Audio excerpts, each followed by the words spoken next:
মালাকুল মাউত আল্লাহর নবীর সিনার উপরে হাত রাখলেন।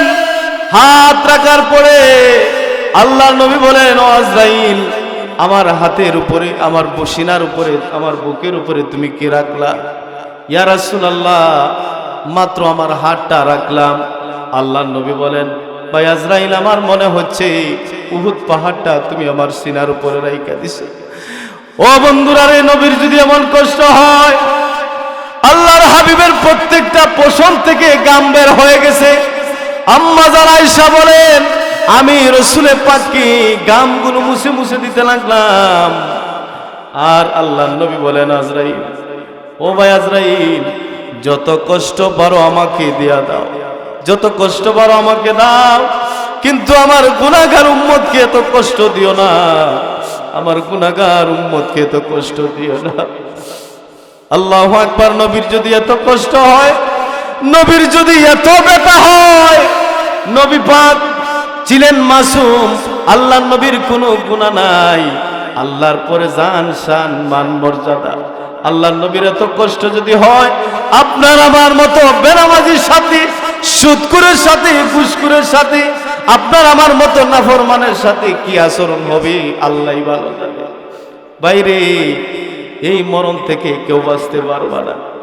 বন্ধুরা রে, এই কবর থেকে কেউ বাঁচতে পারবে না, হাসরের গাঠি থেকে কেউ বাঁচতে পারবে না, মিজানের গাঠি থেকে কেউ বাঁচতে পারবে না।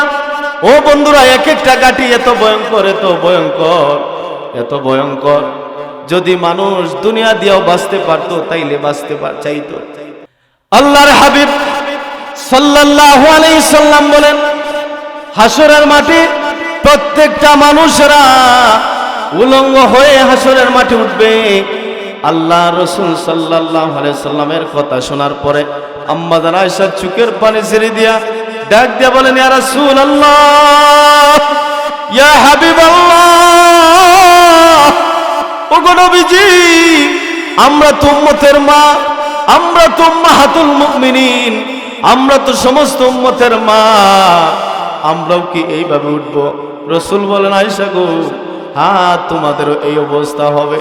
ইয়া রাসূলুল্লাহ, ওগো আল্লাহর হাবিব, আমরাও যদি ওই অবস্থায় উঠি, তাহলে হাসরের ময়দানে আমাদের তো লজ্জা লাগবে, শরম লাগবে, আমরা কিভাবে ওই সময় দাঁড়াবো?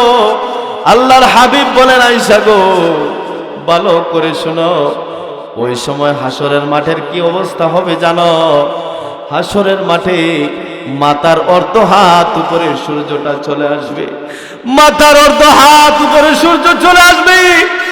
সূর্য তো এখন পিঠে আছে, কিন্তু সূর্যকে ওই সময় ঘুরায় দেয়া হবে, সূর্যের মুখ মাথা বরাবর থাকবে। সূর্য সবগুলো তাপ ছেড়ে দিবে, তাপ ছেড়ে দেওয়ার কারণে ওই হাসরবাসীরা গরমের কারণে নিচের জমিনটা তামা হয়ে যাবে, নিচেও গরম, উপরেও গরম। উপরের গরমের কারণে, সূর্যের তাপের কারণে মাথার মগজগুলো টকবক টকবক করতে থাকবে। আয়েশা, ও আয়েশা, শুনো, ওই দিন ৭০,০০০ শিকল লাগাইয়া ৭০,০০০ ফেরেশতা জাহান্নামকে ৭০,০০০ শিকল লাগাইয়া ধরে রাখবে। কিন্তু ওই সময় জাহান্নামটা লেলিহান শিখা দিয়া, লাভ দিয়া মানুষকে গর্জন করে, মানুষকে আক্রমণ করার জন্য চলে আসবে। ওই সময় মানুষগুলো দিশে হারা পাক পতঙ্গের ন্যায় থাকবে। ওই সময় মানুষগুলো আল্লাহর আযাব আর গজব থেকে হা করে উপরের দিকে তাকাবে আর ডাক দিয়ে বলবে, ইয়া রাব্বি নাফসি, ইয়া রাব্বি নাফসি, আল্লাহ আমাকে বাঁচাও, আল্লাহ আমার জান বাঁচাও। সমস্ত নবীরা পর্যন্ত ইয়া রাব্বি নাফসি বলে বলে চিৎকার দিতে থাকবে।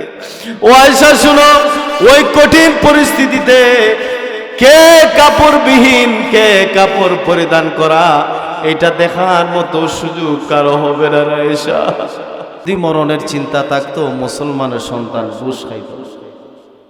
যদি মরণের চিন্তা থাকতো, মুসলমানের সন্তান রমজান মাসে রোজা ব্যতীত দিনের বেলা প্রকাশ্যে খাইয়া খাইয়া বিড়ি টানতে টানতে হারতো না। কথা ঠিক? যদি আমাদের ভিতরে মরণের চিন্তাই থাকতো, তাহলে আমরা আল্লাহ পাকের হুকুম মতো নবীজির তরিকা মতো আমাদের জিন্দিগিটাকে চালাইতাম, ঠিক কিনা? মরণ থেকে কেমন গাফেল, অথচ আল্লাহর নবী বলেন আকসিরু যিকরা হাদিমিল লাযযাত, তোমরা মরণকে, মৃত্যুকে বেশি বেশি স্মরণ করো, কারণ এটা দুনিয়ার সমস্ত স্বাদ কর্তন করে দেয়, কেটে দেয়, ঠিক কিনা? মৃত্যু এমন ভয়ঙ্কর, স্বামী থেকে স্ত্রীকে আলাদা করে, স্ত্রীকে থেকে স্বামীকে আলাদা করে, ভাই থেকে বোনকে আলাদা করে, পিতা থেকে পুত্রকে আলাদা করে, সব কিছুকে ছিন্ন করে দেয়, ঠিক কিনা ভাই? নবী বলেন এই মরণকে তোমরা বেশি বেশি স্মরণ করো। আমি কথাগুলো কেন বলতেছি, আমি আসার আগেই এখানে হযরত আমাকে একটু বিষয় ধার্য করে দিয়েছিলেন যে হুজুর, বেয়ামল মুসলমানদের পরিণতি কি হবে পরকালে, এই বিষয় নিয়ে একটু আলোকপাত করার জন্য। পরকাল একটা জগৎ, দুনিয়া যেমন একটা জগৎ, পরকালও একটা জগৎ। কিন্তু আমরা মুসলমান, আমরা বিশ্বাস করি আমাদেরকে মরতে হবে। কি বলেন? আস্তিক বলেন, নাস্তিক বলেন, ইহুদি বলেন, নাসারা বলেন, যে ধর্মেরই হোক, প্রত্যেকেই বিশ্বাস করে মরণ আছে, কেউ স্বীকার করে না। মরণ আছে, কিন্তু কেউ মরতে চায় না। কি বলেন? সবাই কি মরতে চায়? কেউ মরতে চায় না, মরণকে ভয় করে। আল্লাহ রসুল বলেন ওয়া কারাহিয়াতুল মউত, মৃত্যুকে মানুষ অপছন্দ করে। কি করে? অপছন্দ করে। হব্বুদ দুনিয়া, দুনিয়াকে ভালোবাসে, আর মরণকে কি করে? অপছন্দ করে। এই দুই কারণ তো আমাদের ভিতরে খুব বেশি, ঠিক কিনা ভাই? দুটি কারণ খুবই বেশি। এই জন্যই মুসলমানেরা লাঞ্ছিত, অপমানিত, পদদলিত, কথা বলেন, ঠিক কিনা? অথচ আল্লাহ নবী বলেন তুহফাতুল মুমিনিল মাউত, মৃত্যু তো তোমাদের জন্য উপহার। সুবহানাল্লাহ বললেন না? মৃত্যু কি মুসলমানদের জন্য উপহার, মুমিনের জন্য উপহার। উপহার দেখলে কি মানুষ ভয় করে, ঘৃণা করে? উপহার মানুষ সন্তুষ্ট চিত্তে খুশি মনে গ্রহণ করে। উপহার দিলে খুশি হয় যে ভাই তো আপনাকে একটা জিনিস হাদিয়া দিলাম, উপহার দিলাম। ওই ব্যক্তিটা সন্তুষ্ট চিত্তে খুশি হইয়া হাসি মুখে বরণ করে নেয়, ঠিক কিনা? আমরা তো বিপদে পড়লে বলি আল্লাহ আমার কি মরণ আসে না, আল্লাহ আমার কি দেখেন না, আমার জন্য কি মাইলায় না, ঠিক কিনা? এইভাবে ডাকতে থাকে। আসলে এটা মন থেকে বলে না কেউ। কি বলেন? আমি আপনাদের সম্মুখে সূরা আলে ইমরানের 185 নম্বর আয়াত তিলাওয়াত করছি। আল্লাহ তাআলা এই আয়াতে কারিমার ভিতরে কিছু নসিহত আমার দিকে করেছে। আল্লাহ বলেন কুল্লু নাফসিন যায়িকাতুল মাউত, প্রত্যেকটা প্রাণী মরণশীল, মৃত্যুর স্বাদ গ্রহণ করা লাগবে, ঠিক কিনা ভাই? প্রত্যেকটা প্রাণী একদিন একদিন মরতে হবে। আল্লাহ তাআলা বলেন আর এই যে দুনিয়া দেখতেছ, এই দুনিয়া হচ্ছে দোকার সামগ্রী, দোকার বস্তু। দুনিয়াটাই দোকা। এই দুনিয়া চাকচিক্যময় সৌন্দর্য দেখতেছ, কিন্তু এই দুনিয়া দোকা দিয়া তোমাকে জাহান্নামে নিয়ে যাবে। এই দুনিয়া দোকা। আল্লাহ তাআলা বলেন ও বান্দারা, দুনিয়াতে প্রত্যেকটা মানুষ সফলতা চায়। কেউ গাড়ি বাড়ির মধ্যে সফলতা খুঁজে, কেউ টাকা পয়সার মধ্যে সফলতা খুঁজে, কেউ সুস্থতার মধ্যে সফলতা খুঁজে, কেউ ব্যবসার মধ্যে সফলতা খুঁজে, কেউ বিদেশে যাইয়া জিন্দেগি পরিচালনা করার নামে সফলতা খুঁজে। কিন্তু বান্দা, আসল সফলতা এইটা না।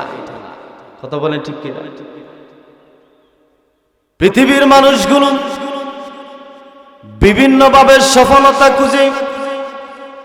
কেউ দুনিয়া সম্পদের ভিতরে সফলতা খুঁজে, কেউ আবার দেখবেন ব্যাংক ব্যালেন্সের মাধ্যমে সফলতা খুঁজে, কোন মানুষ আবার সুস্থতার মাধ্যমে সফলতা খুঁজে, কোন মানুষ আরামায়েশে জিন্দেগি পরিচালনা করার মাধ্যমে সফলতা খুঁজি, কিন্তু আল্লাহ বলেন ও পৃথিবীর মানুষ, টাকার মধ্যে, ব্যাংক ব্যালেন্সের মধ্যে, এগুলোর মধ্যে আসল সফলতা নয়। আল্লাহ বলেন আসল সফলতা কোথায় জানো?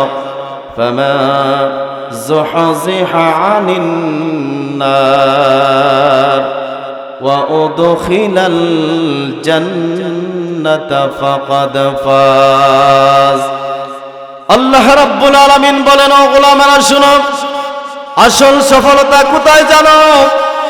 আসল সফলতা হলো যে নিজেকে জাহান্নাম থেকে বাঁচাতে পারলো, যে নিজেকে জাহান্নাম থেকে বাঁচাইতে পারলো, আর নিজেকে এমন ভাবে গড়ে তৈরি করে নিল, নিজের জিন্দেগিটাই এমন ভাবে সাজাইল, ওই ব্যক্তির জিন্দেগিটাই জান্নাতি বান্দা হয়ে গেল। অর্থাৎ নিজেকে জাহান্নাম থেকে বাঁচাইয়া যে নিজেকে জান্নাতি বলে পরিপূর্ণভাবে প্রস্তুত করে নিল, আল্লাহ তাআলা বলেন ওই ব্যক্তি হচ্ছে আসল সফল কাম।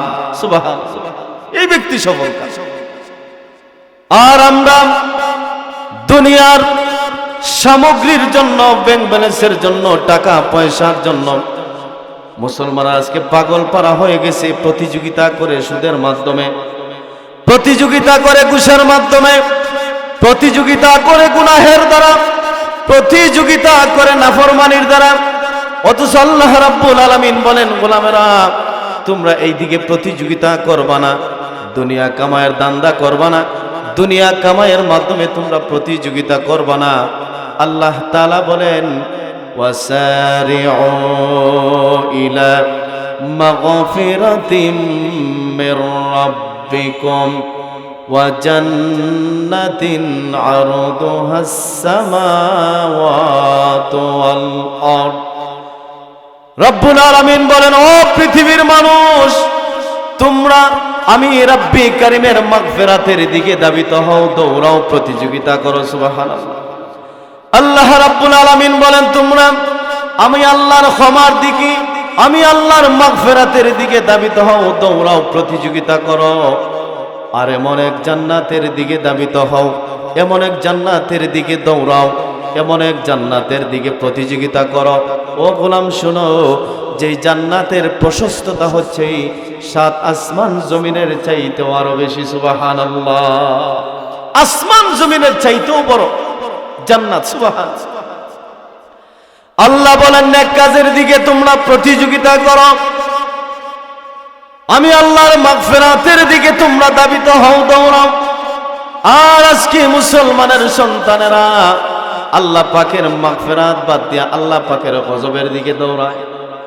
ঠিক কিনা?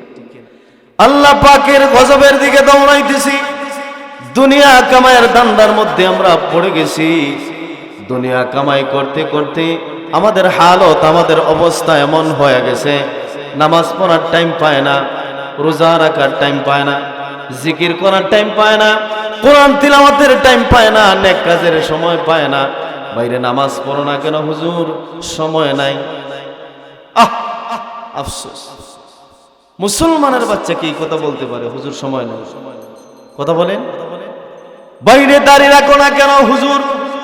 অনেক সময় আছে, বয়স তো বেশি হয় নাই, মেয়েটাকে বিয়ে দিলই, সন্তানটাকে বিয়ে করায় নেই, হুজুর বয়স মাত্র 30-40 হয়েছে, ক্লিন শিট নাই, এরকম লোক।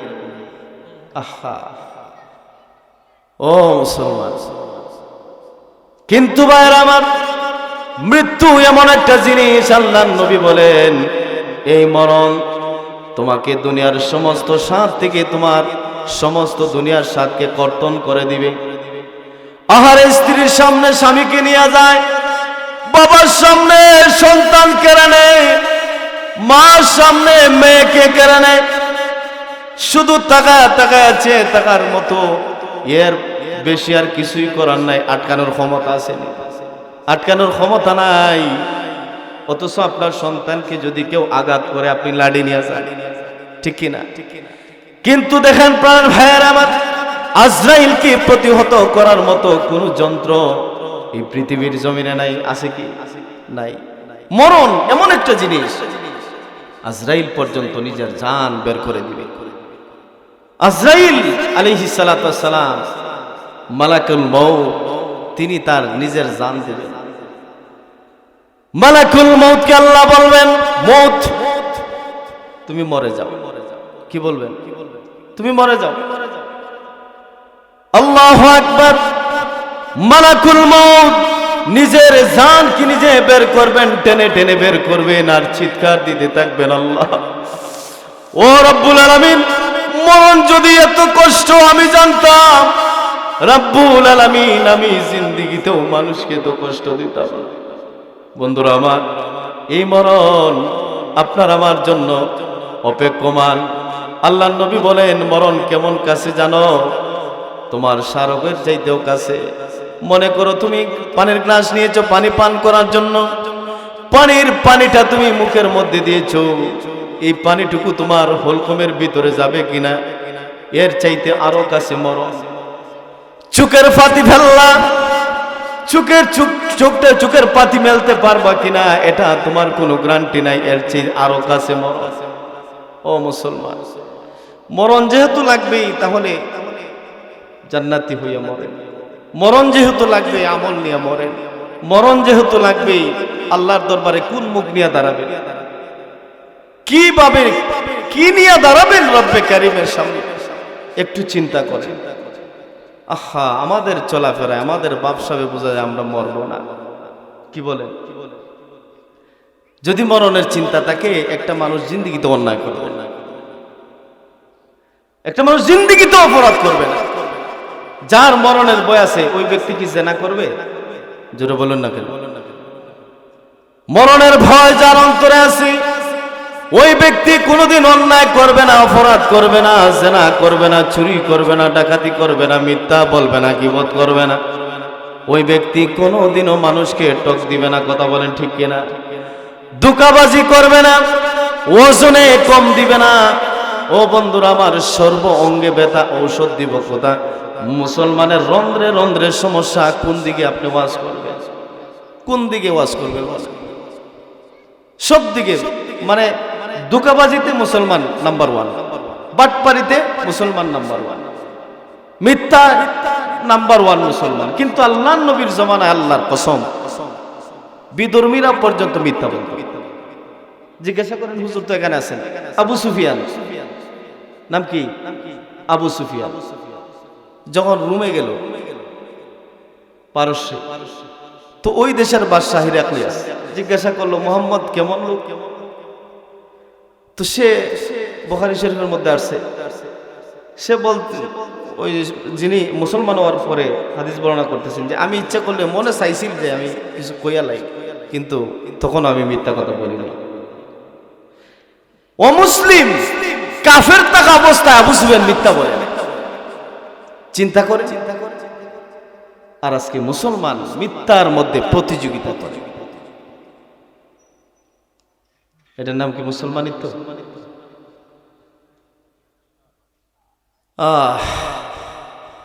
ভাইরা, রাসূল পাক সাল্লাল্লাহু আলাইহি সাল্লাম বলেন, যদি তুমি বেনামাজি হয়ে বেআমল হয়ে যদি তুমি আল্লাহর আদালতে দাঁড়াও, পরকাল এমন একটা জায়গা, ওই জায়গা থেকে ফেরত আসার কোন সুযোগ আছে কি?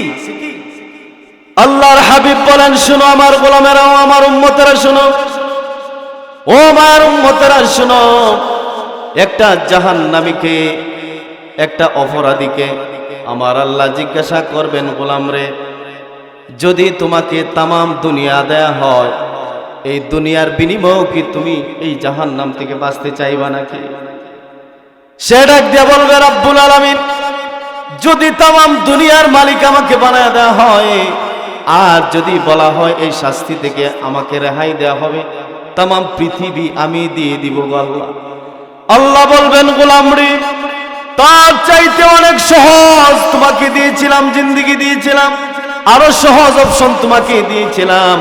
সেটা হলো আমার নবী আদম আলাইহিস সালাতু ওয়াস সালামের পৃষ্ঠ দেশে যখন তোমরা ছিলা, আমি রব্বুল আলামিন বলে দিয়েছিলাম, তোমাদেরকে দুনিয়াতে পাঠাই বলেছিলাম, ও আদম সন্তানেরা, তোমরা শুধু আমি আল্লাহর সাথে শিরিক কইরো না, শুধু শিরিকটা কইরো না। শিরিক করো না, আমি আল্লাহ তোমাদেরকে জান্নাত দিয়ে দেব। সুবহানাল্লাহ বলেন না? কিন্তু এই মুসলমানের অনেক মুসলমান আছে শিরিক করে, নাই মনে হয়? কেমনে যে শিরিক করে এটাও বুঝে না। শিরিক কত প্রকার এবং কি কি এটা জানা নাই তো, কথায় কথায় শিরিক হচ্ছে। প্রিয় ভাইয়ের আমার, আল্লাহর হাবিব বলেন একজন জাহান্নামীকে যখন জাহান্নামের মধ্যে দেয়া হবে, জাহান্নামীর কেমন আকৃতি হবে আল্লাহর নবী বলেন এক একটা দাঁত হবে উহুদ পাহাড়ের মতো। একটা দাঁত, উহুদ পাহাড়ের মতো বড় বড় দাঁত হবে। আল্লাহর হাবিব বলেন শুনো, তার কাদের সীমানা কেমন হবে জানো? নবীজি বলেন আরবের তেজি গুড়া যদি 3 দিন পর্যন্ত দৌড়ায়, ওই 3 দিন দৌড়াইয়াও যতটুক রাস্তা অতিক্রম করতে পারবে এত পরিমাণ হবে তার কাঁধ। এত পরিমাণ হবে কি কাঁধ। 3 দিন তার চামড়া কেমন হবে জানেন? রাসূল পাক বলেন 3 দিনের সমপরিমাণ, 3 দিন রাস্তা অতিক্রম করলে যেই পরিমাণ রাস্তা অতিক্রম করা যায় এই পরিমাণ চামড়া পুর হবে, বাড়ি হবে, এই পরিমাণ মোটা হবে চামড়া। কেন হবে জানেন? একমাত্র শাস্তি ভোগ করার জন্য, শাস্তি দেওয়ার জন্য। হযরতে আবু হুরায়রা রাদিয়াল্লাহু তাআলা আনহু বলেন আমরা নবী পাকের কাছে বসা ছিলাম, হঠাৎ করে বিকট একটা আওয়াজ শুনতে পেলাম।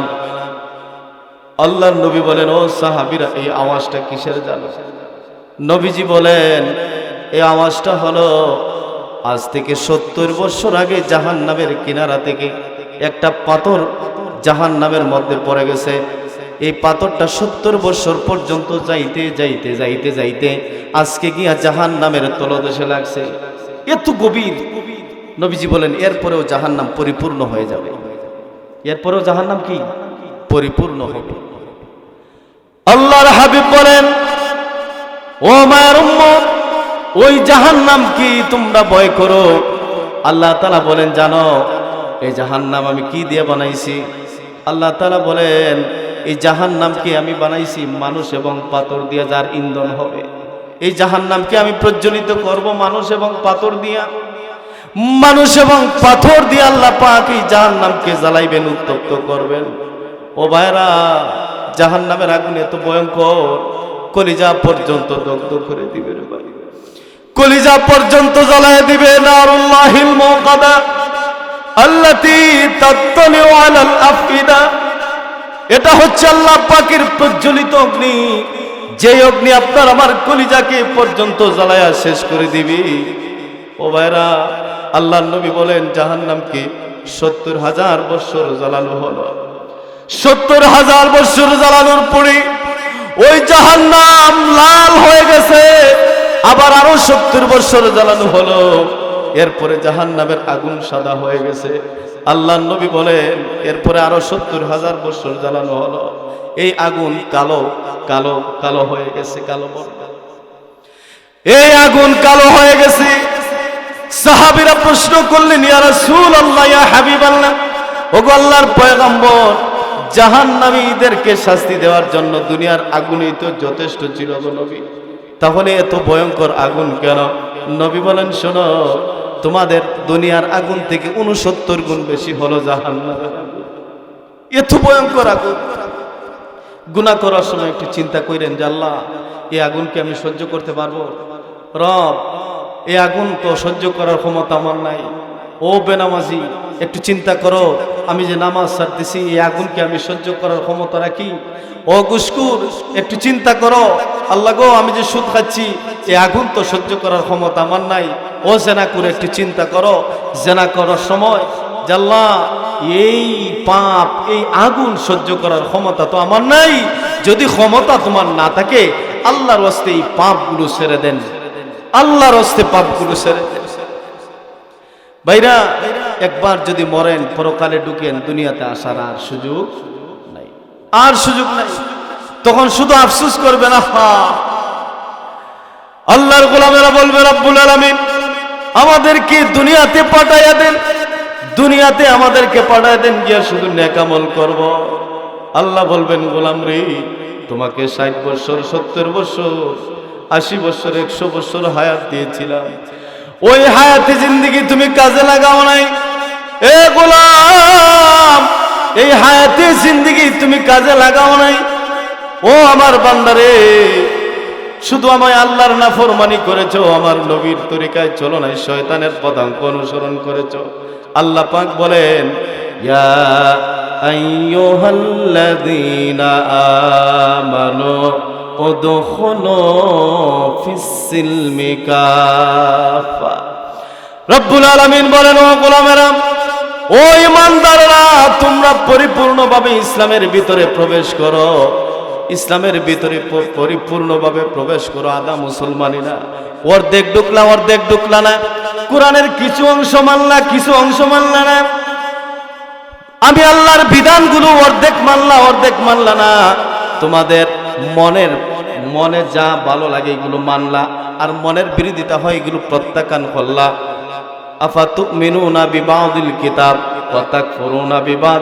তোমাদের মন মতো যেগুলো এইগুলো মানলা, আর মনের বিরোধিতা যেগুলো এগুলো মানলা না, এগুলা তো মুসলমানের পরিচয় হতে পারে না।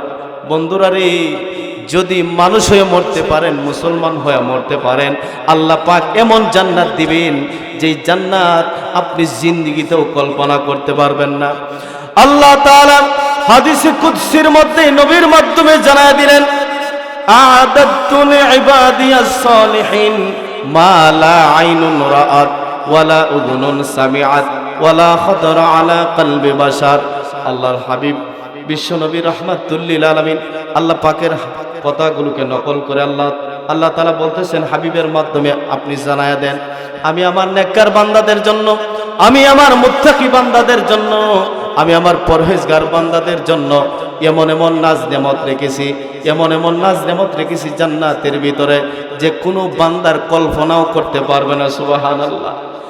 সে তার অন্তর দিয়ে জিন্দেগিতে কল্পনাও করতে পারবে না। আল্লাহ তাআলা এত নিয়ামত রাখছেন, সুবহানাল্লাহ। আর এমন এমন নাজ নেমত আল্লাহ তাআলা রাখছেন যে আদম সন্তানের কান দিয়ে জিন্দেগিতেও শুনে নাই। সুবহানাল্লাহ। এমন এমন নাজ নেমত আল্লাহ তাআলা রাখছেন যে আদম সন্তানের জন্ম চক্ষু দিয়ে কল্পনাও করে নাই। সুবহানাল্লাহ। এত নাজ নিয়ামত রেখেছেন আল্লাহ তাআলা। প্রিয় ভাইরা আমার, দেখেন, যদি আপনি সফল জিন্দেগি অবলম্বন করতে চান, যদি মুত্তাকি হয়ে মরতে পারেন, তাহলে আপনার জিন্দেগিটা সফলতার জিন্দেগি। যদি মুসলমান হয়ে মরতে পারেন, তাহলে আপনার জিন্দেগি সফল। ও ভাইরা আমার, টাকার মধ্যে সফলতা নাই, ব্যবসা বাণিজ্যের মধ্যে সফলতা নাই, দুনিয়া কামাইয়ের মাধ্যমে সফলতা নাই, ব্যাংক ব্যালেন্সের মাধ্যমে সফলতা নাই, বেশি লাডির মধ্যে বেশি সফলতা নাই। আসল সফলতা হলো, আল্লাহ বলেন, আসল সফলতা কোথায় জানো? যদি তুমি নিজেকে গুনাহমুক্ত করে জিন্দেগি পরিচালনা করে জাহান্নাম থেকে বাঁচতে পারো, আর তোমার জিন্দেগিটা এমনভাবে সাজাও, তোমার জিন্দেগিটাকে এমনভাবে সাজাইলা যে ফেরেশতারা মালাকুল মউত সহ ফেরেশতারা 70,000 ফেরেশতারা তোমাকে আহলান সাহলান দিয়া তোমাকে স্বাগত জানাইয়া আল্লাহর তৈরি জান্নাতটা তোমার চোখের সামনে তুলে ধরবে। সুবহানাল্লাহ। ও গোলামের, আর যদি নাফরমান হও, আর যদি গুনাহগার হও, 70,000 জাহান্নামের ফেরেশতারা আসবে, হাতের মধ্যে থাকবে ডান্ডা বেরি। এই 70,000 ফেরেশতারা তোমাকে ভের দেয়া ধরবে, আর হাতের মধ্যে থাকবে দুর্গন্ধযুক্ত রুমাল। বন্ধুরা আমার, এরপরে ফেরেশতারা হযরতে মালাকুল মউত আলাইহিস সালাতু ওয়াস সালাম আপনার চতুর্দিকে আপনার জানটাকে বের করার জন্য টানা হেঁচড়া করবে। হাদিসের মধ্যে আল্লাহর নবী বলেন, তখন তার রূহটা পায়ের দিকে চলে যাবে, বিভিন্ন গিটে গিটে চলে যাবে, লুকাইতে শুরু করবে। আল্লাহু আকবার। এমন জোরে জোরে টানতে থাকবে লোহার আংরা দিয়া। আল্লাহু আকবার। নবীজি বলেন, মরণ কেমন জানো? একটা জীবিত বকরিকে যদি টাইনা আস্তা সিলাইলে পরে যেমন কষ্ট হয়, এর চাইতে বেশি কষ্ট হয় মরণের সময়। আল্লাহ আল্লাহ আমাদেরকে এই সমস্ত আযাব থেকে আল্লাহ আপনি রেহাই দেন। আল্লাহ আমাদেরকে এই সমস্ত কঠিন মুসিবত থেকে আল্লাহ আমাদেরকে মুক্তি দেন। বলেন আমিন। ভাইরা, আখিরাতের সর্বপ্রথম ঘাঁটি হচ্ছে কবর, ঠিক কিনা? মৃত্যুর মাধ্যমে আমরা হয় জান্নাতে যাব, আর না হয় কোথায় যাব? জাহান্নামে যাব। কিন্তু জান্নাত জাহান্নাম তো পড়ে, কিন্তু মরণের পরেই সর্বপ্রথম যেই গাড়িটা মানুষ ফেস করবে সেটা হচ্ছে কবর। কথা বলেন ঠিক কিনা? আল্লাহর নবী বলেন যে এই কবরটা আল কাবরু রাউযাতুম মিন রিয়াদিল জান্নাহ আও হুফরাতুম মিন হুফালিন নার। রাসূল পাক বলেন এই কবরটা কারোর জন্য হয়তো জান্নাত হবে আর নয়তো জাহান্নামের গর্ত হবে। আল্লাহর হাবিব বলেন ওই কবরে তোমাকে রাখার পরে ওই কবর হলো আখিরাতের সর্বপ্রথম মঞ্জিল, সর্বপ্রথম ধাপ। এই ধাপে যেই আল্লাহর বান্দা বান্দি নাজাত পেয়ে যাবে, আশা করা যায় অন্য অন্য কাঠিগুলো তার জন্য সহজ হয়ে যাবে। আর যদি গোলামরি ও আমার মার বান্দা বান্দি শুনো, ও আমার উম্মতেরা শুনো, যদি ওই গাঠির মধ্যে তুমি আটকা পড়ে যাও, ধরা পড়ো, যদি আটকে যাও, যদি তুমি আটকে যাও, অন্য অন্য গাঠিগুলো তোমার জন্য আরো ভয়ঙ্কর হয়ে যাবে। এই কবর সাপ বিচ্ছুর ঘর, পোকা মাকড়ের ঘর, এই কবর অন্ধকারের ঘর, এই কবর হচ্ছে আযাবের ঘর। এই কবরে সাথী নাই, বাতি নাই, এই কবরে আলো নাই, এই কবরে আপনার শাহী বিছানা নাই। বন্ধুরা রে, এই কবরটা প্রত্যেক দিন মানুষকে ডাকতে থাকে, হে আদম সন্তান, আমার ভিতরে আসলে তুমি ঈমান আমল মজবুত করে নিয়ে আসো, আমার ভিতরে আসলে তুমি মুসলমান হয়ে আসো, আমার ভিতরে আসলে তুমি মানুষ হয়ে আসো। ও বন্ধুরা, শুধু নামে মানুষ হইলেই হয় না, আকৃতিতে মানুষ হইলেই হয় না, শুধু চোখ আর কান নাক হাত থাকলেই মানুষ হওয়া যায় না। আসল মানুষ হলো সে যার চরিত্র সুন্দর, আসল মানুষ সে যার জিন্দিগিকে আল্লাহর হুকুম মতো চালাইছে, নবী পাকের তরিকা মতো যার জিন্দিগি চালাইল, সেই হচ্ছে আসল মানুষ, সেই হচ্ছে প্রকৃত মানুষ। আর নয়তো আল্লাহ তাআলা বলেন যে শোনো, আমি তোমাদেরকে এত সম্মান দিলাম, ওয়ালাকাদ কাররামনা বানি আদম, আদম সন্তানকে আল্লাহ তাআলা বেশি সম্মান দিয়েছেন, ফেরেশতাদের চাইতেও বেশি সম্মান, সুবহানাল্লাহ। কিন্তু এই আদম সন্তান যখন নাফরমান হয়, এই আদম সন্তান যখন আল্লাহর নাফরমানি করে, এই আদম সন্তান যখন আল্লাহর হুকুম মানে না, রসুলের তরিকা মানে না, এই আদম সন্তান হচ্ছে উলাইকা হুম শাররুল বারিয়া, এরাই হচ্ছে সৃষ্টির নিকৃষ্ট জীব। কথা বলেন ঠিক কিনা? এরা হচ্ছে সৃষ্টির নিকৃষ্ট হয়ে যায়।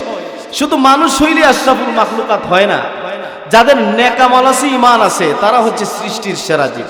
উলাইকা হুম খায়রুল বারিয়া, সুবহানাল্লাহ, এরা হচ্ছে সৃষ্টির শ্রেষ্ঠ। আপনি কি হিন্দুদেরকে সৃষ্টির শ্রেষ্ঠ বলা যাবে? যেটা বলুন, খ্রিস্টানরা কি সৃষ্টির শ্রেষ্ঠ বলা যাবে? কারণ তাদের ঈমান নাই, তাদের কি নাই, তারা আল্লাহকে বিশ্বাস করে না, রসুলকে বিশ্বাস করে না, তারা সৃষ্টির সেরা জীব হতে পারে না। যারা আল্লাহ মানে না, রসুল মানে না, এরা সৃষ্টির শ্রেষ্ঠ কখনো হতে পারে না। এরা কুকুর বিড়ালের চাইতে আরো অদম। কথা বলেন ঠিক কিনা? এটা আমার কথা না ভাই, আল্লাহ তাআলা বলেন শোনো, আমি যাদেরকে অন্তঃকরণ দিলাম, আমি যাদেরকে চক্ষু দিলাম, কান দিলাম, শ্রবণ করার জন্য কান দিলাম, দেখার জন্য চোখ দিলাম, আমি আল্লাহ অনুধাবন করার জন্য একটা অন্তঃকরণ দিলাম, এরপরেও আমি আল্লাহকে চিনল না, আমি আল্লাহকে মানল না, আমি রাব্বি কারীমের হুকুমগুলো পালন করল না, আমার নবীদের উপরে ঈমান আনয়ন করল না, তাওহীদ এবং রিসালাতে বিশ্বাস করল না, জান্নাত জাহান্নাম বিশ্বাস করল না। আমি রব্বুল আলামিন আসমান দেখলো, জমিন দেখলো, এরপরেও তারা ওই বান্দাগুলি আমি আল্লাহর নাফরমানি করলো। আল্লাহ তাআলা বলেন এরা হচ্ছে চতুষ্পদ জন্তুর মতো। আল্লাহ তাআলা বলেন শুধু তাই না, ও গোলাম শোনো, বালহুম আদল, এরা হচ্ছে চতুষ্পদ জন্তুর চাইতে আরো নিকৃষ্ট। নাউজুবিল্লাহ। এই জন্য আল্লাহ তাআলা খুব রাগ গুসা নিয়ে বলেন কুতিলাল ইনসান, মানুষ ধ্বংস হোক, মা আকফারা, কেন জানো? কারণ সে অকৃতজ্ঞ, নিমুখারাম। ঠিক কিনা বন্ধুরা আমার? আল্লাহ তাআলা এত সুন্দর নিয়ামত দিলেন, আপনাকে হায়াতে জিন্দেগি দিলেন, আপনাকে দামি দামি চোখ দিলেন, আপনাকে হাত দিলেন, পা দিলেন, জিহ্বা দিলেন। লক্ষ টাকা দিলে পরেও একজন আরেকজনকে কিডনি দিতে রাজি হয় না। ও গোলাম, তোমার 3.5 হাত বডির ভিতরে আমি আল্লাহ কোটি কোটি টাকার নিয়ামত ফিটিং সিটিং করে দিলাম। আমি আল্লাহ তাআলা তোমাকে দামি দামি খাবার খাওয়াইলাম, তোমাকে গোশত দিলাম, মাছ দিলাম, অক্সিজেন দিলাম বান্দারে, সম্পদ দিলাম, টাকা পয়সা দিলাম, সময় দিলাম, সন্তান আদি দিলাম, তোমাকে আমি ব্যাংক ব্যালেন্স দিলাম। ও গোলামের পরেও আমি আল্লাহকে চিনলি না, আমি আল্লাহকে একটা সেজদা দিলি না, আমি রাব্বি কারিমের জিকির গুলো করলি না, আমি আল্লাহর কালামটা তিলাওয়াত করলি না, ধরলি না। বছরের পর বছর যায়, তাকের মধ্যে কোরআন শরীফ আছে, কোরআন শরীফের উপরেই ময়লা জমতে জমতে জমতে জমতে এটার কাম শেষ।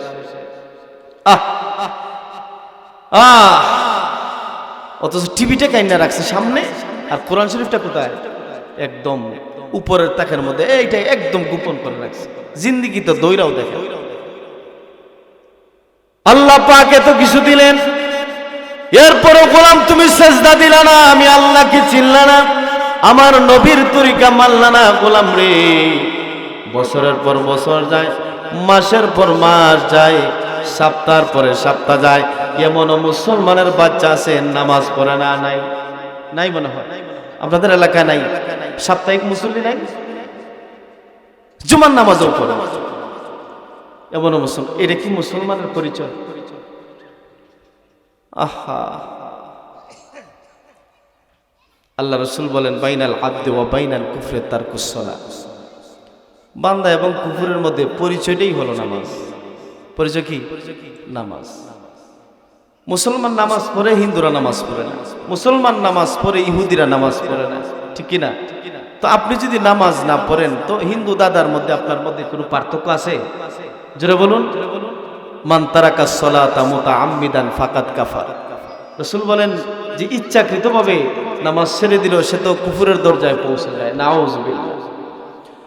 ও গোলাম, এত কিছু দিলাম, এরপরও সেজদা দিলি না, নামাজ পড়লি না।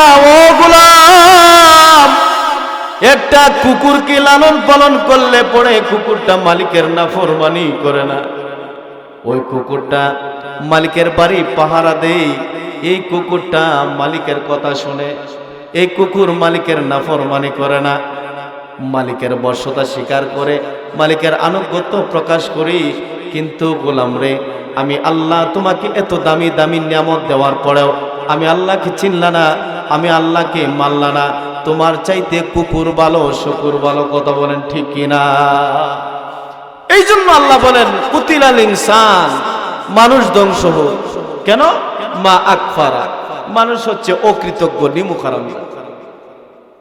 নিমুখারাম না? যদি আমরা নিমুখারাম না হতাম, তাহলে নামাজ ছেড়ে দিতাম না। নিমুখারাম না হইলে রোজা ছাড়তাম না। নিমুখারাম না হইলে আমরা আল্লাহর হুকুমগুলো লঙ্ঘন করতাম না, আল্লাহর বিধানগুলো লঙ্ঘন করতাম না। রে ভাই, আল্লাহু আকবার। কবরের আযাব নামক কিতাবের ভিতর আসছে, ও গোলাম শুনো, ও গোলামেরা শুনো, আল্লাহর নবী বলেন, রাসূল পাক সাল্লাল্লাহু আলাইহি ওয়াসাল্লাম বলে, একটা জাহান্নামী কেমন ভাবে আযাব ভোগ করবে, কেমন আযাব ভোগ করবে। এগুলো শুনলে পরে কলিজা ফেটে যায়। কেমনে মানুষ নাফরমানি করে, কেমনে গুনাহ করে, মরতে তো হবে, মরার পরে এই আযাব তুমি কেমনে সহ্য করবা? ও আল্লাহর বান্দারা, আপনাদের পা ধরে বলি, হতে পারে আজকে এই পিন্ডেল থেকে নাও বের হতে পারে, আপনার মরণ হইতে পারে। হইতে পারে না? কোনো গ্যারান্টি আছে এই মাহফিল থেকে যে বাড়িতে যাইতে পারবেন, এমন কোনো গ্যারান্টি আছে কি? নাই, নাই, নাই। ভাইজান, কিভাবে বুঝাইতাম আপনাদেরকে? আপনারা যদি বলেন হুজুর আপনি স্টেজ থেকে এসে আমাদের প্রত্যেকের পা ধরেন, তাইলে আমরা নামাজ ছাড়বো না। আমি প্রত্যেকের পা ধরবো এসে। বলেন ইনশাআল্লাহ, বলেন ইনশাআল্লাহ আমরা নামাজ ছাড়বো না, আমরা হারাম খাবো না। ইত্তাকিল মাহারিম তাকুন আবাদান নাস। রাসূল বলেন তোমরা হারাম ছাড়ো, হারাম ছেড়ে দাও। ও উম্মত, হারাম ছাড়ো, হারাম ছাড়ো, হারাম ছাড়ো, হারাম ছাড়ো, হারাম ছাড়ো,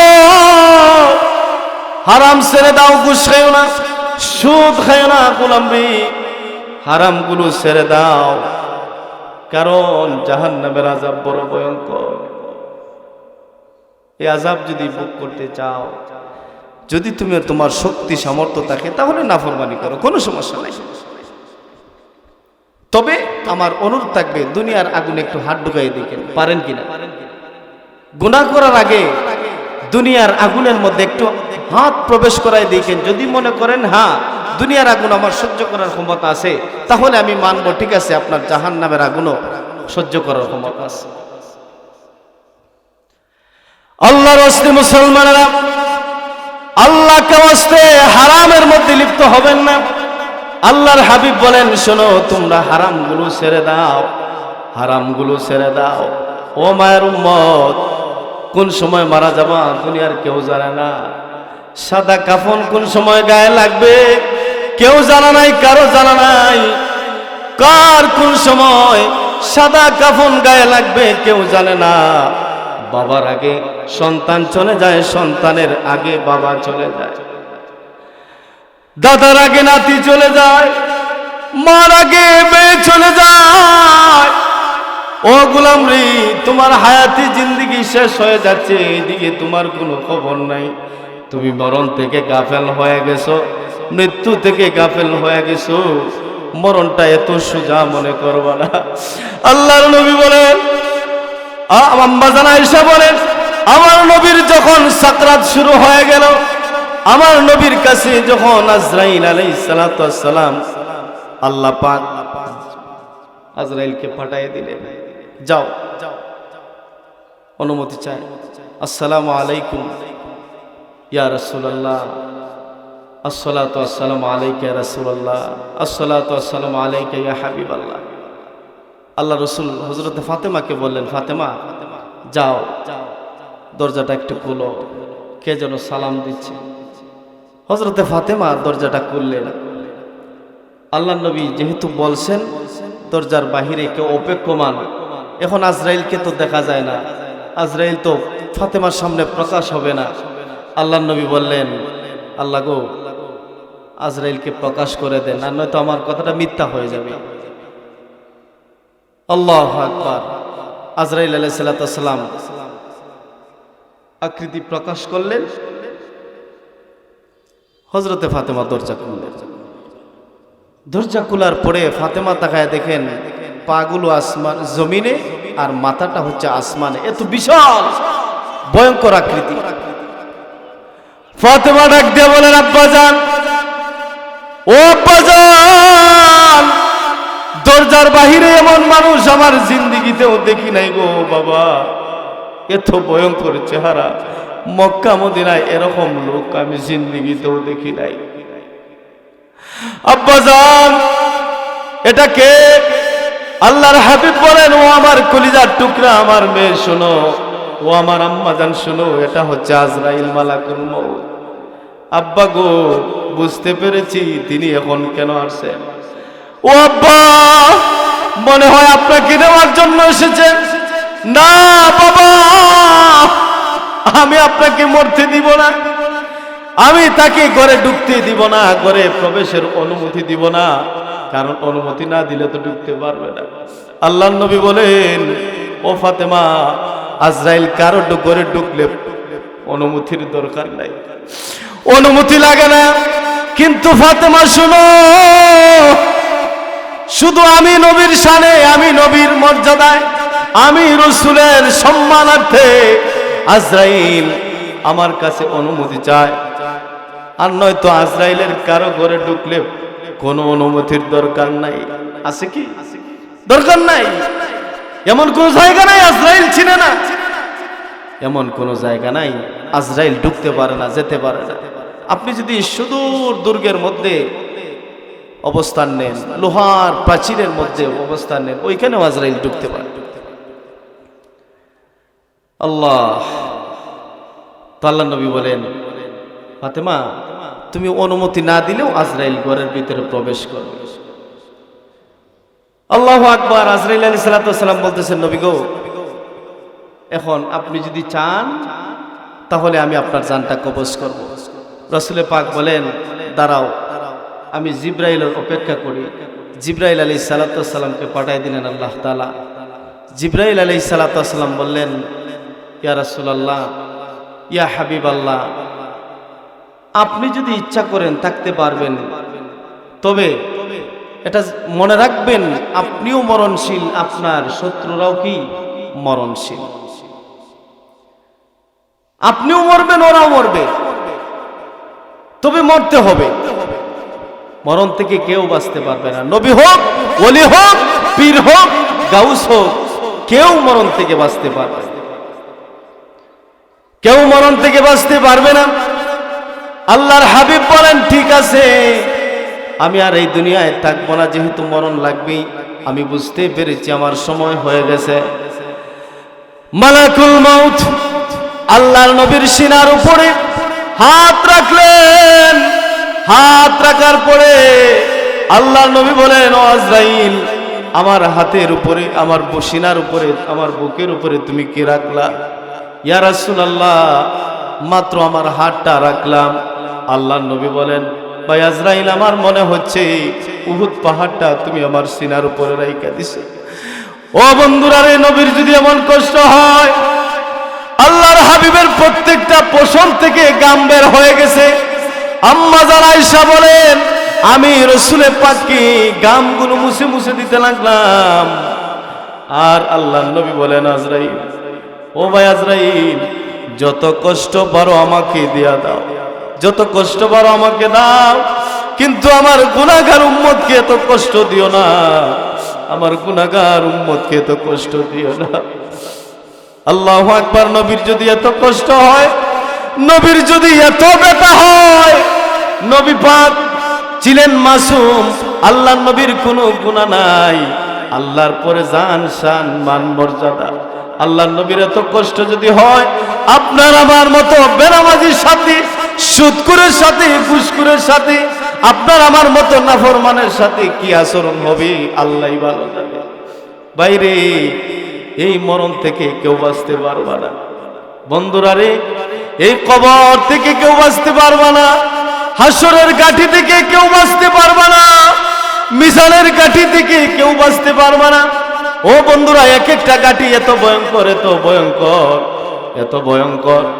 যদি মানুষ দুনিয়া দিয়েও বাঁচতে পারতো, তাইলে বাঁচতে চাইতো। যদি রসুল বলেন, যদি আমি এই আশঙ্কা না করতাম, যে আমি আল্লাহকে বলতাম, আল্লাহ গো, কবরের আযাবটা একটু প্রকাশ কইরা দেন আমার উম্মতের মধ্যে, কিন্তু আমি জানি আমার উম্মতগুলো কবরস্থ করা মানুষকে দাফন কাফন করা ছেড়ে দিবে। কিন্তু দেখবেন অনেক সময় গুরুস্থানের মধ্যে, কবরের মধ্যে যখন গরু বাঁধা থাকে, গরু, ছাগল, ডিগরা দেন না আপনারা, এইগুলো যখন বাঁধা থাকে, দেখবেন রশি সিরা, আমরা ছোটবেলা দেখছি রশি সিরা দৌড় মারতো গরু, সিরিং দেয়া, দেখছেন কি? কেন জানেন? কারণ এই কবরের ভিতরে মাত্র 3.5 হাত মাটির নিচে, এই 3.5 হাত মাটির নিচে এটা আল্লাহ পাক গোপন রাখছেন। এটা কি রাখছেন? গোপন রাখছেন। এই 3.5 হাত মাটির নিচে তর্জন হচ্ছে, গর্জন হচ্ছে, শাস্তি হচ্ছে, কিন্তু আপনার আমার চোখের সামনে। এরপরও আল্লাহ পাক এটাকে গোপন রাখছেন। এটার নাম আলমে বারজাখ, কবরের জগৎ। এটাকে আল্লাহ পাক গোপন রাখছেন। বন্ধুরা রে, এই কবরের আযাবকে গরু, ছাগল এইগুলো দেখতে পায়, এইগুলো শুনতে পায়, এই জন্য শাস্তি দেখা এরা, গরু আপনার অনেক সময় দৌড় মারে। আল্লাহু আকবার। এত ভয়ঙ্কর কবর, এত ফুলসিরাতের গাঠি, মিজানের গাঠি, হাসরের গাঠি। আল্লাহু আকবার। আম্মা জান আয়েশা রাদিয়াল্লাহু তাআলা আনহা বলেন, আল্লাহ রাসূল সাল্লাল্লাহু আলাইহি সাল্লাম বলতেছেন, ও আয়েশা, হাসরের মাঠে প্রত্যেকটা মানুষ উলঙ্গ হইয়া হাসরের মাঠে উঠবে। নাউজুবিল্লাহ। প্রত্যেকটা মানুষ উলঙ্গ হয়ে উঠবে।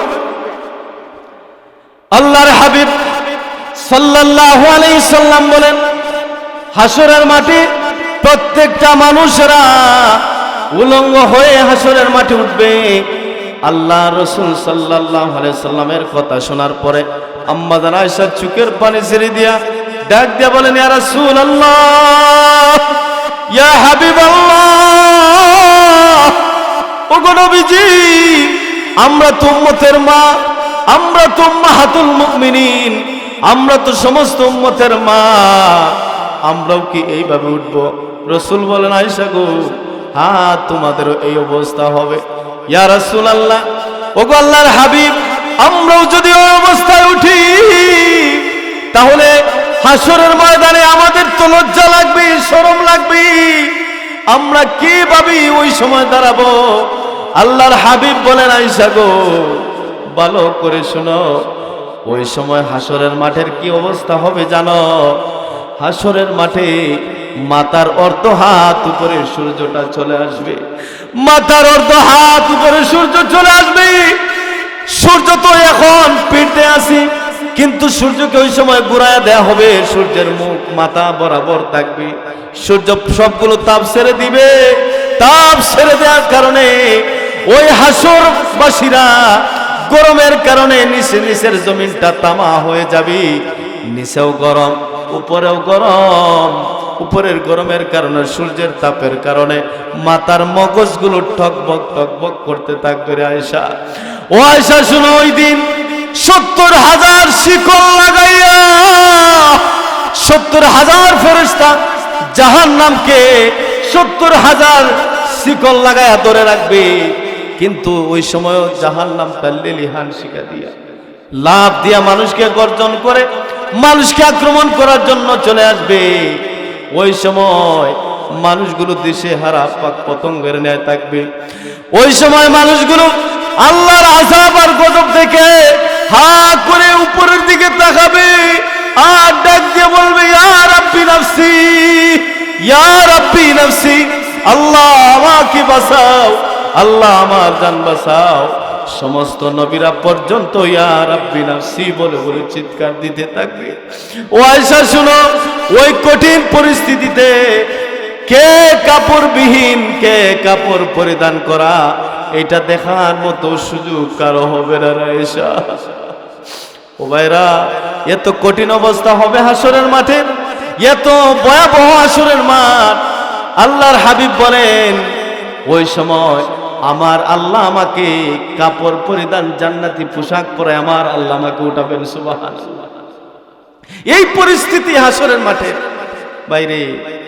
কিন্তু যদি বেআমল হইয়া, বেনামাজি হইয়া, আমরা যদি বেঈমান হইয়া মারা যাই, তাহলে বলেন তো কি উপায় হবে হাসরে?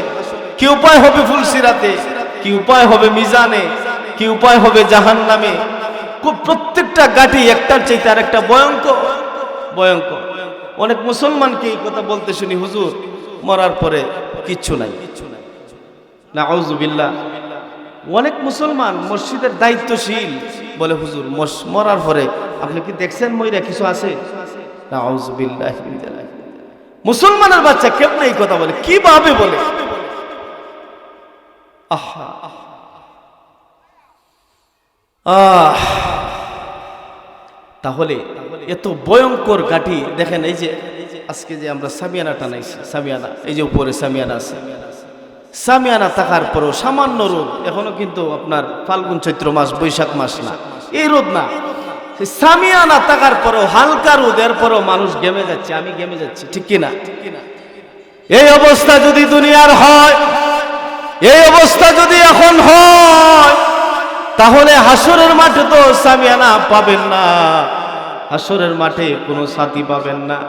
হাসরের মাঠ এমন মাঠ, এমন ভয়াবহ থাকবে, ওই সময় মানুষেরা পলাইতে থাকবে। আল্লাহর নবী বলেন, শোনো, ইয়াউমা ইয়াফিরুল মারউ মিন আখিহি ওয়া উম্মিহি ওয়া আবি। আল্লাহ তাআলা বলেন, কিয়ামতের কঠিন ময়দানে মানুষ তার ভাই থেকে পলায়ন করবে, তার মা থেকে পলায়ন করবে, ওয়া সাহিবাতিহি ওয়া বানি, তার বন্ধু বান্ধব আত্মীয় স্বজন থেকে পলায়ন করতে থাকবে। সব ভাগবি, মা সন্তানের পরিচয় দিবে না, ভাই ভাইয়ের পরিচয় দিবে না, বন্ধু বন্ধুর পরিচয় দিবে না। কারণ কি যেন একটা নেকি দেওয়ার লাগে, এই জন্য কেউ কারো পরিচয় দেয় না। আহারে, একটা নেকের জন্য জান্নাতে যেতে পারে না, জান্নাতে যেতে পারে না। তখন মার কাছে যাবে, বাবার কাছে যাবে, ভাইয়ের কাছে যাবে, মা গো, একটা নেকের জন্য আমার শর্ট পড়ে গেছে, আমি জান্নাতে যেতে পারতেছি না, আব্বা জান আমাকে একটা নেকি দিয়া সাহায্য করেন।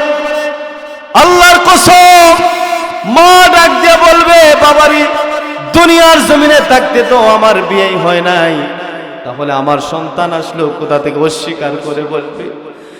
মা অস্বীকার করবে, গর্ভধারিণী মা।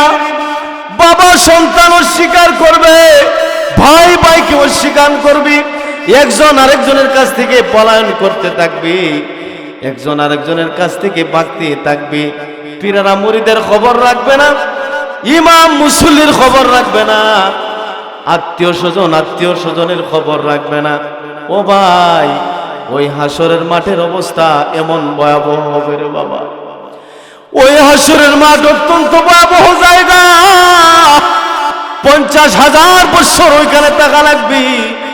ও বন্ধুরা, আপনার আমল যদি ভালো হয়, ঈমান যদি মজবুত হয়, তাহলে হইতে পারে আপনি ওইখান থেকে নাজাত পাবেন। কিন্তু ঈমান যদি মজবুত না হয়, ঈমান যদি নড়বড়ে হয়ে যায়, আমল যদি নড়বড়ে হয়ে যায়, বন্ধুরারি ওই কবর থেকে আপনি নাজাত পাবেন না, হাসরের ঘাটি থেকে আপনি নাজাত পাবেন না। আল্লাহ আল্লাহ আমাদেরকে ওই হাসরের ঘাটি থেকে আমাদেরকে মুক্তি দান করেন, জোরে বলেন আমিন। ভাইরা, আমি বলতেছিলাম কবরের আযাব নামক একটা কিতাব আছে, আল্লাহু আকবার।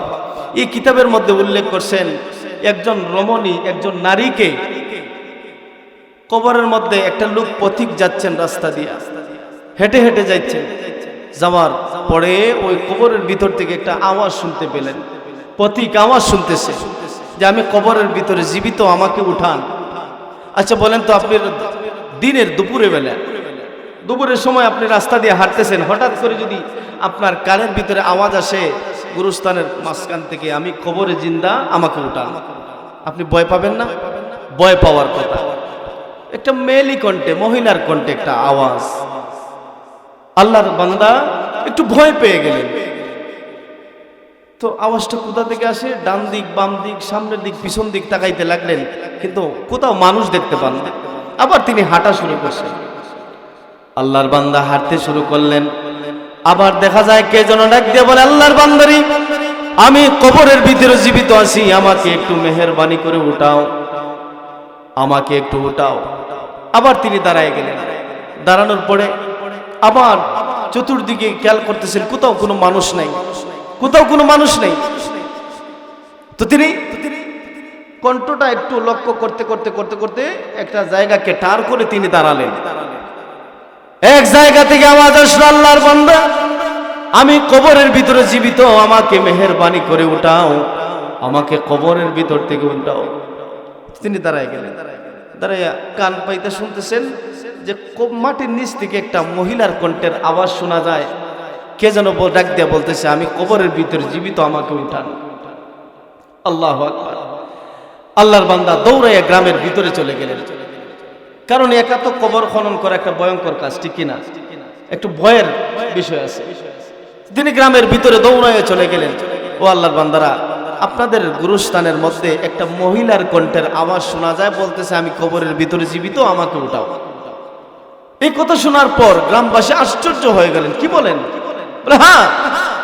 তো হুজুরের কাছে গেলেন, হযরত, আমরা কি কবরটা একটু খনন করতে পারি? হুজুর বললেন, যদি মনে করেন যে কবরের ভিতরে লাশটা অক্ষত আছে, পচে গলে নাই, তাহলে আপনারা খনন করতে পারেন, কোনো সমস্যা নাই। গ্রামবাসীরা মিলে ওই আল্লাহর বান্দা গ্রামবাসীদেরকে নিয়ে আসলেন। নিয়ে আসার পরে, ও বন্ধুরা, দিলের কান লাগায় কথাটা শুনবেন। কবরে আযাব নামক কিতাবের মধ্যে লেখক ডাক দিয়া বলেন, শোনো, কবরটা খনন করা হলো। কবরটা খনন করার পর ওই কবরের ভিতরে একটা নারী উলঙ্গ দেখা গেল। নাউজুবিল্লাহ। একজন নারী উলঙ্গ। এই মহিলাটা চোখটা ঝাপটি মেরে ধরে রাখছি, আর ডাক দিয়া বলে, আল্লাহর বান্দারা, আমাকে একটা কাপড় দাও, আমাকে একটা শাড়ি দাও, আমাকে একটা চাদর দাও, আমার লজ্জাস্থানটা আমি ঢাইকা নেই। আল্লাহর বান্দারা একটা শাড়ি দিলেন, চাদর দিলেন, একটা কাপড় ঢিল মেরে কবরের ভিতরে দিলেন। দেওয়ার পরে ওই আল্লাহর বান্দি তিনি কি করলেন? লজ্জাস্থানটা ডাকলেন। লজ্জাস্থানটা ঢাইকা কবর থেকে লাফ দিয়ে উইঠা দৌড় মেরে গ্রামের ভিতরে চলে গেছে। আল্লাহু আকবার। গ্রামের ভিতরে যাইয়া আলাদা একটা দরজা, ওই ঘরের মধ্যে দরজা বন্ধ করে দিলেন। দরজা নক করে দিলেন, দরজা বন্ধ করে দিয়া তিনি ঘরের ভিতরে অবস্থান করতেছে। মানুষেরা দৌড়ায় আসলেন, ও আল্লাহর বান্দি, কে গো তুমি? কোথায় তোমার বাড়ি? কোথায় তোমার ঘর? কি তোমার পরিচয় আমাদেরকে একটু বলো, কি হয়েছে তোমার? আল্লাহর বান্দি ডাক দিয়ে বলে, না না, আমি দরজা খুলতে পারবো না। এখন যদি দরজা খুলি তাহলে আমার যে হালত, আমার যে অবস্থা তোমরা সহ্য করতে পারবা না। তোমরা হার্ট ফিল লেগে মারা যাবা, হার্ট অ্যাটাক করবা। ও আল্লাহর বান্দি, তারপরে আমরা জানতে চাই, আমরা শুনতে চাই, কি হয়েছে তোমার সাথে, আমাদেরকে একটু বলো। আল্লাহর বান্দি ডাক দিয়ে বলে, না না, তোমাদের গ্রামে যদি কোনো সাহসী পুরুষ থাকে, যারা রক্ত দেখলে পরে, ভয়ঙ্কর জিনিস দেখলে পরে ভয় পাবে না, এরকম লোক যদি থাকে তাহলে আমার সামনে আসতে পারবে। ঠিক আছে, শর্ত সাপেক্ষে দরজা খোলা হবে। আল্লাহর বান্দারা দুইজন মানুষকে সাব্যস্ত করলেন।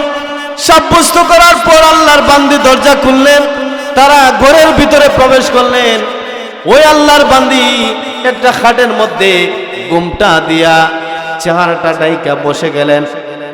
যুবকেরা ডাক দিয়ে বলে, আল্লাহর বান্দিরে, কি হয়ে গেল তোমার? তোমার চেহারাটা কেন ডেকে রাখলা? আমাদের সামনে প্রকাশ হও, আমাদেরকে তোমার চেহারাটা দেখাও। আল্লাহর বান্দি বলে, শোনো ও আল্লাহর বান্দারা শোনো, আমার মাথার যে অবস্থা, আমার চোখের যে অবস্থা, আমার চেহারার যে অবস্থা, আমার দাঁতের যে অবস্থা, আমার বডির যে অবস্থা দেখলে তোমরা ঠিক থাকতে পারবা না, হার্ট ফিল লাগবা। আল্লাহর বান্দারা ডাক দিয়ে বললেন, এরপরে আমরা দেখতে চাই। আল্লাহর বান্দি এবার মাথা থেকে ঘুমটাটা সরালেন। ঘুমটা সরানোর পরে আল্লাহর বান্দারা তাকায় দেখি মহিলার মাথার মধ্যে একটা চুলও নাই। মহিলার মাথার মধ্যে একটা চুল অবশিষ্ট নাই। মহিলা গো, ও আল্লাহর বান্দি, তোমার মাথা থেকে তোমার চুলগুলো গেল কোথায়? মাথার মধ্যে গোশত নাই, মাথার মধ্যে কিছুই নাই, শুধু খুলি পড়ে আছে। আল্লাহর বান্দি ডাক দিয়া বলে, আল্লাহর বান্দারা শোনো, দুনিয়াতে থাকা অবস্থায় আমি আল্লাহর বিধান পর্দা করতাম না, আমি আল্লাহর বিধান মানতাম না, মাথার মধ্যে ঘুমটা দিতাম না, আমার চুলগুলোকে ছেড়ে দিয়া শ্যাম্পু দিয়া পরপুরুষকে আকৃষ্ট করতাম, মানুষকে দেখাইতাম আমার সৌন্দর্য। নাউজুবিল্লাহ। ও পর্দার আড়ালের আম্মা জানেরা, ভালো করে শোনো, বেপর্দায় চলবা না গো আম্মা জান। কারণ আপনারা খাদিজার উত্তরসূরি, আপনারা হযরতে ফাতেমার উত্তরসূরি, আম্মাজান খাদিজার উত্তরসূরি, আপনারা আম্মাজান আয়েশার উত্তরসূরি। তারা হচ্ছেন জান্নাতি রমণী। তারা দুনিয়াতে তাইকা আমার আল্লাহ তাদেরকে সালাম দিয়েছেন। আপনারা মুসলমান নারীরা তাদের উত্তরসূরি। কিন্তু বড় আফসোসের বিষয়, বড় পরিতাপের বিষয়, আজকে মুসলমান নারীরা পর্দা মানে না, পর্দায় থাকতেও চায় না। তারা তাদের সৌন্দর্যকে পুরুষের সামনে বিকশিত করতে চায়, প্রকাশ করে দিতে চায়। কথা বলেন ঠিক কিনা? আজকে মুসলমান মা বোনদের এমন হয়ে গেছে, আপনাদের জকিগঞ্জ তো আলেম ওলামার ঘাটি, আলহামদুলিল্লাহ এখানে পর্দা আছে, কিন্তু বাংলাদেশ আনাচে কানাচে আমরা যাই, পর্দার এমন অবস্থা হয়ে গেছে, মুসলমান মা বোনেরা নায়িকা গায়িকাকে ফলো করে, মুসলমান মা বোনেরা পাশ্চাত্যের নারীদেরকে ফলো করে। জোরে বলেন ঠিক কিনা? তাদেরকে ফলো করে, ভারতের হিন্দু নায়িকা গায়িকা এদেরকে ফলো করে, স্টার জলসা, স্টার প্লাস এইগুলোকে দেখে। নাউজুবিল্লাহি মিন যালিক। এইগুলোকে দেখতে দেখতে মুসলমান মা বোনদের অবস্থা একেবারে আমার বাইরে সর্বহারা হয়ে গেছে, জাহান্নামের দিকে দৌড়াইতেছে। স্টার জলসা, স্টার প্লাস, জি বাংলা, জি সিনেমা, এইগুলোর মধ্যে এমন এমন সিরিয়াল দেখায়, মুসলমান মা বোনেরা এইগুলো দেখতে দেখতে সংসারটাকে একটা দুজক বানাইছে। নাই আপনাদের এলাকায়? নাই ডিশ লাইন? নাই ডিশ লাইন? নাই আপনাদের এলাকায়? আছে?